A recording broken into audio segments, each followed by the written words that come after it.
The grip on her arm came without warning. One moment, Dr. Yetunde Adeyemi was standing at the edge of the Hargrove Foundation's annual gala, champagne glass untouched on a passing tray, scanning the room for the event coordinator who was supposed to have met her at the door 40 minutes ago.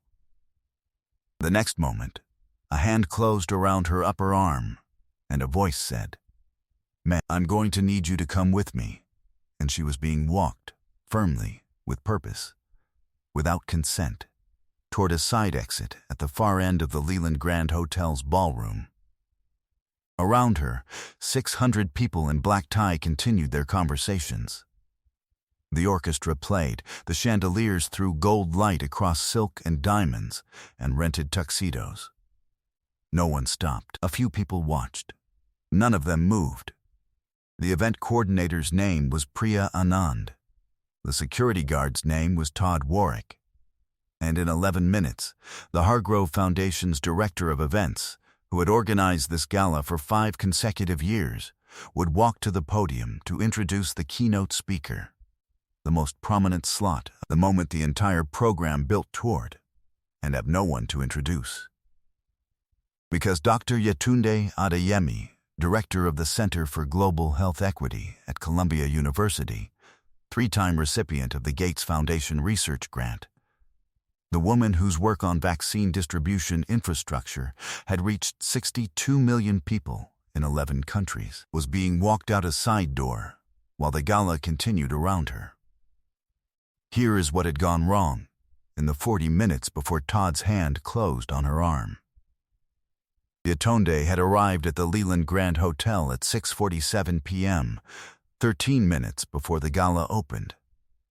She was supposed to be met at the private entrance on the hotel's east side by Priya Anand, who had been coordinating with her assistant for 6 weeks, and who had confirmed the arrangement by email 3 days ago. Priya was at the private entrance at 6:40, waiting, and then a sound system malfunction in the ballroom had pulled her inside at 6:44, and she had been inside for exactly 3 minutes when Yetunde arrived at the east entrance and found no one there. Yetunde had gone to the main entrance. The registration desk had a list of names for credentialed attendees, board members, major donors, press. But the list was organized by category, and the keynote speaker was not a category the registration desk had been briefed on.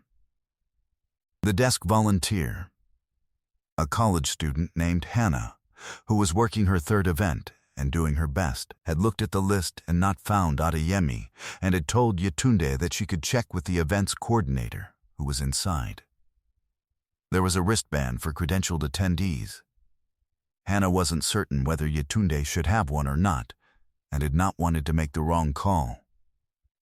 Yetunde had waited at the desk for 7 minutes while Hannah tried to reach Priya by radio. Priya's radio was in her bag while she was holding speaker cables with both hands. Yetunde had then called Priya's phone directly. The ballroom acoustics in crisis were such that Priya hadn't heard it. Yetunde had left a voicemail and walked inside, because the doors were open and she had an invitation in her clutch, and she was supposed to be at a speaker briefing 30 minutes ago.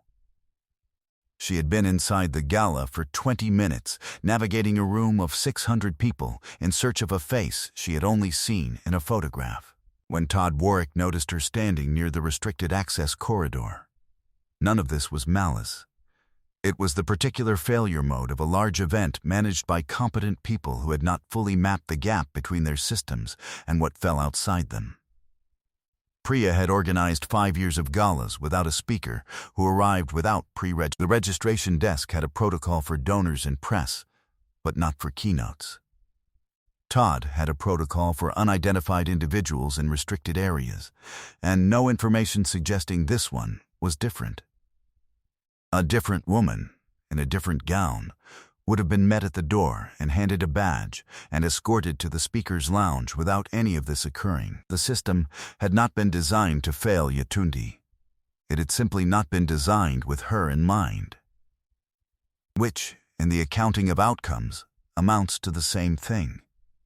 Her invitation was in her clutch.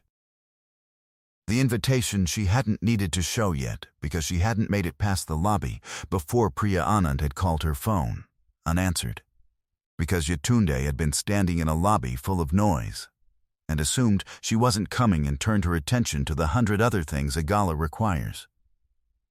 What no one in that ballroom knew, except the handful of foundation board members who had spent 8 months recruiting her, Yetunde's keynote was not decorative. It was the whole point of the evening. The Hargrove Foundation was announcing the largest single health equity grant in its history, $47 million, and Yetunde's work was the reason. The evening had been built around her. The program had been printed with her name. The donors in that room, many of whom had flown in specifically for this announcement, were expecting to hear her speak. Todd Warwick, who had worked event security for 11 years and had developed his own version of professional judgment along the way, did not know any of this. He knew she had been standing near a restricted access corridor, without visible credentials. He knew she was not dressed in the way the other attendees were dressed, or rather, she was dressed differently. In a sculptural indigo gown that was not what the white women in the room were wearing, which was its own kind of exquisite, and which Todd's trained pattern recognition had logged as inconsistent, without him registering that that was what he was doing. He knew he had a job to do, and he was doing it. He was not a cruel man. He was, in the way of many people who cause harm, simply a man who had never examined his instruments. Yetunde did not resist. This, too, was a form of knowledge. The knowledge of what resistance cost when the resistance was yours and the authority belonged to. She had been black in formal spaces for 46 years. She had worn her credentials on lanyards and name badges and in the careful construction of her bearing, and she had learned before she could name the lesson that none of these were fully transferable. She went with Todd because going was safer than not going, and because she was already in the portion of her mind that was always calculating what happened next, and who needed to know. In her clutch, the invitation. Her phone. A printed copy of her keynote remarks, 40 minutes long, which she had delivered twice in rehearsal and knew by heart. She did not reach for any of them yet. Yetunde had grown up in Ibadan, Nigeria, the second of 4 children of a general practitioner father and a secondary school biology teacher mother, who had between them produced, in the Adeyemi household, an atmosphere of such dense intellectual expectation that none of the children had ever seriously considered a life that did not involve either research or medicine or both. Yetunde had chosen both. She had come to the UK for her undergraduate degree at 18, to Johns Hopkins for her PhD at 23, and to Columbia 15 years ago, where she had built the Center for Global Health Equity from a 2-person research unit into a 40-person institute with a budget and an influence that reached further than most people in that ballroom understood. The vaccine distribution work had started as a narrow infrastructure problem. Why did doses expire in warehouses while children went unvaccinated 20 miles away, and had expanded over 7 years into a systems analysis that had reshaped how 4 international health organizations thought about last-mile delivery? The 62 million figure was conservative. Her own team's internal models suggested the reach was closer to 80 million. But she had published the conservative number because she was a scientist, and scientists published what they could defend. She had been recruited for the keynote by the Hargrove Foundation's board chair, a woman named Eleanor Marsh, who had spent 3 months making the case. Yetunde gave very few keynotes.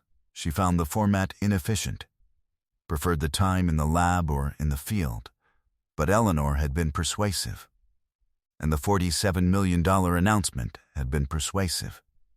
And the idea that this room full of donors might leave with a real understanding of what health equity infrastructure actually required had been, finally, persuasive enough. She had spent 6 weeks on the remarks. She did not consider it an important speech. She considered it a necessary one.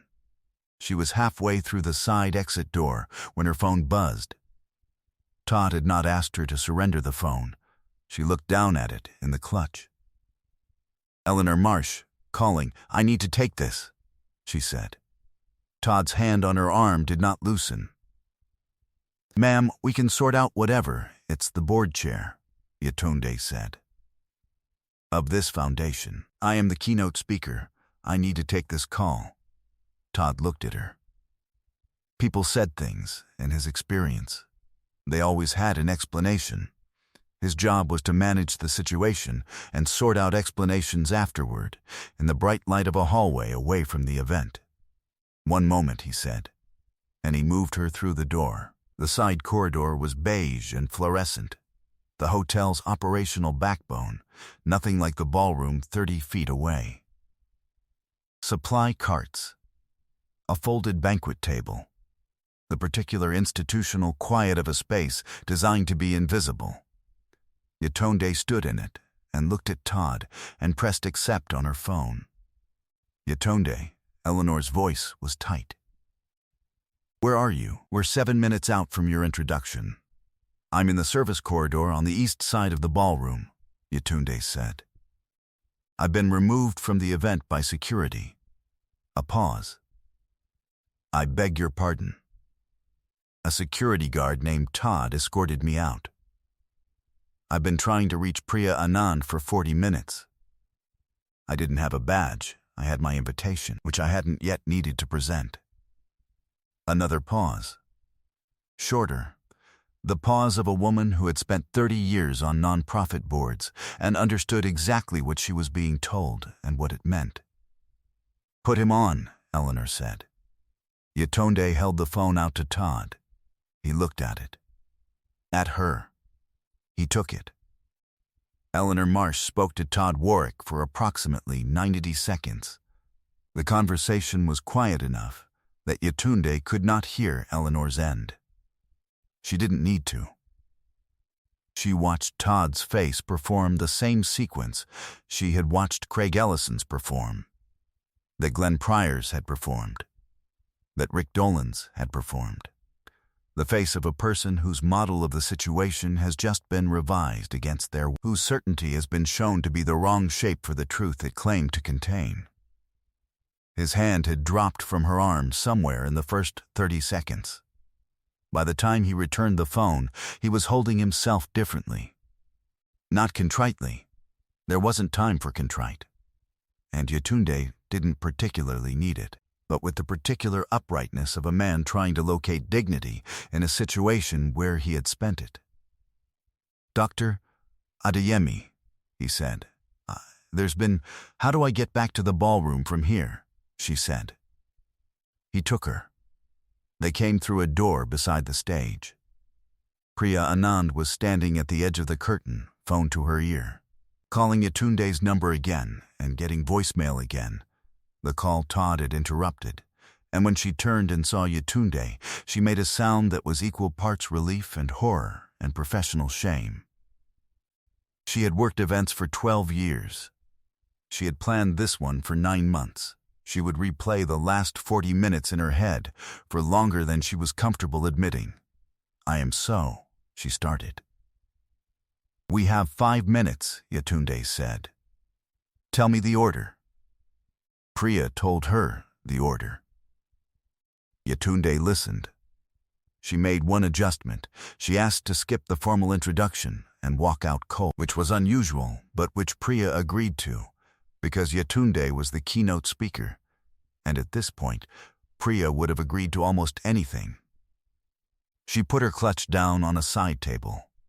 She straightened her gown, indigo, sculptural, chosen, because she had read that this room ran toward black, and she did not own anything she wore for the comfort of a room. She took the printed remarks out of her clutch and set them on the side table, too. She didn't need them. Eleanor Marsh, standing at the podium where she had been buying time with gracious remarks about the Foundation's history for 6 minutes longer than planned, looked into the wings and saw Yetunde. She felt her shoulders drop approximately 2 inches. She said, "And now, without further delay, the reason we are all here tonight," and she stepped back from the podium. Yetunde walked out. 600 people looked at an indigo gown and a woman who walked without preamble to the podium and stood there for a moment in the particular silence that precedes something real. Not the performed silence of a room waiting, the held-breath silence of a room that has recognized, before a word has been spoken, that the thing they are about to hear matters. She said, 62 million people. She let that sit. That's how many people are alive and vaccinated today, because someone figured out why the doses were expiring in the warehouses. She paused again. It was a logistics problem, a systems problem, a problem that had nothing to do with resources and everything to do with whether anyone had bothered to ask the right questions in the right order. She did not use the podium as a barrier between herself and the room. She stood at the edge of it, or to the side of it, or occasionally stepped away from it entirely when the point she was making was too important to be held behind a lectern. She talked about warehouse temperature logs and last-mile road conditions and the community health workers who had told her team, in a village in northern Nigeria, that the reason they weren't vaccinating children had nothing to do with supply. It had to do with the scheduling system, which required them to travel to a distribution center on a day when the weekly market made the road impassable. 7 years of research had begun, in the end, with a question about a road on a market day. She was not an entertainer. She was not performing inspiration. She was a scientist explaining the architecture of a problem she had spent 7 years solving, and the room understood, without being told to understand, that what they were hearing was not a fundraising speech. It was a report from the field. It was the thing itself. The room was still in the way that rooms are, still when they have forgotten to perform their attention and are simply paying it.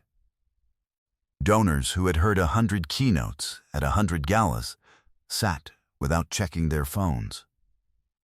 Board members who had organized this event for months heard things they hadn't heard in the 8 months of planning calls. 2 people in the third row, a couple in their 70s who had been giving to the Hargrove Foundation for 20 years, held hands without noticing they were doing it. She ended with a single question. Not rhetorical, a real question. The kind that required an answer. The kind she asked her researchers on the first day of a new project. What is the problem, she said, that you have been walking around because you assumed someone else was solving it? The silence after that question lasted 4 seconds. Then the room stood up. Not the polite rising of a formally concluded event. The spontaneous kind, which is different in quality from every other kind. The kind that means the room has decided, collectively and without coordination, that sitting down would be insufficient. 600 people on their feet.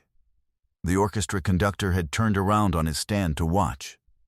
2 waitstaff near the back wall set down their trays. Yetunde stood at the podium and received it with a stillness she had carried through the service corridor and through the grip on her arm and through 46 years of formal spaces that had not always known what they had when they had her.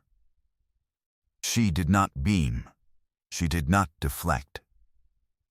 She stood there and let the room do what it needed to do, and thought, briefly, about the fluorescent light of the service corridor, and the supply carts, and the folded banquet table, and the institutional quiet of a space designed to be invisible. $47 million was announced 20 minutes later, during the program's closing segment, by Eleanor Marsh, who looked at the room and at Yetunde seated at the head table and said simply, "This is what the work looks like. Fund it." The Foundation's donation line received 63 calls during the gala and 112 in the 48 hours following. The final number exceeded the previous year's fundraising total by 31%. Todd Warwick submitted a report at the end of his shift. The incident section had 4 lines. He described escorting an unidentified guest toward the service exit, following standard protocol for individuals without visible event credentials near restricted areas. He described the guest identifying herself as the keynote speaker. He described contact with the board chair by phone. He described escorting the guest back to the event.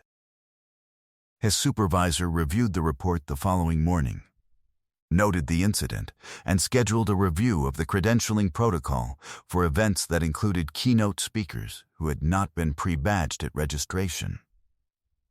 It was, his supervisor noted, a process failure as much as a judgment failure. Both things were true. Todd had given 11 years to event security. He had, in those 11 years, removed perhaps 40 people from events they had a right to attend. He did not know that number.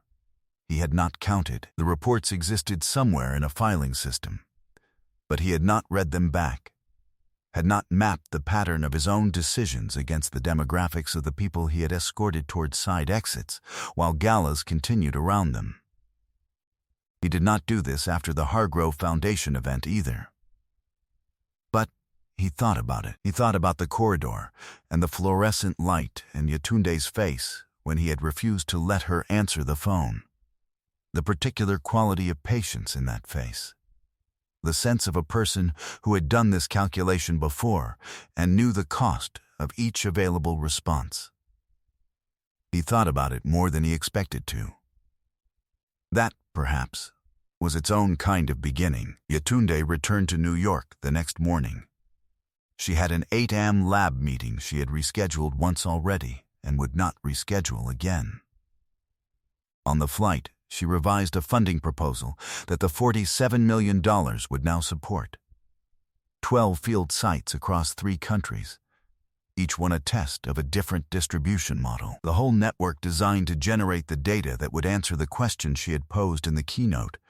What problem had everyone been walking around? She did not write about the gala in her research log. The research log was for work. But she called her mother from the airport. Her mother, who had taught secondary school biology in Ibadan for 31 years, who had held the household expectation of rigor and purpose like a standard that never lowered, and told her about the speech, about the room standing up. Her mother was quiet for a moment. Then she said, "In Yoruba, did you speak the truth?" "Yes," Yetunde said. "Then the standing up was correct," her mother said.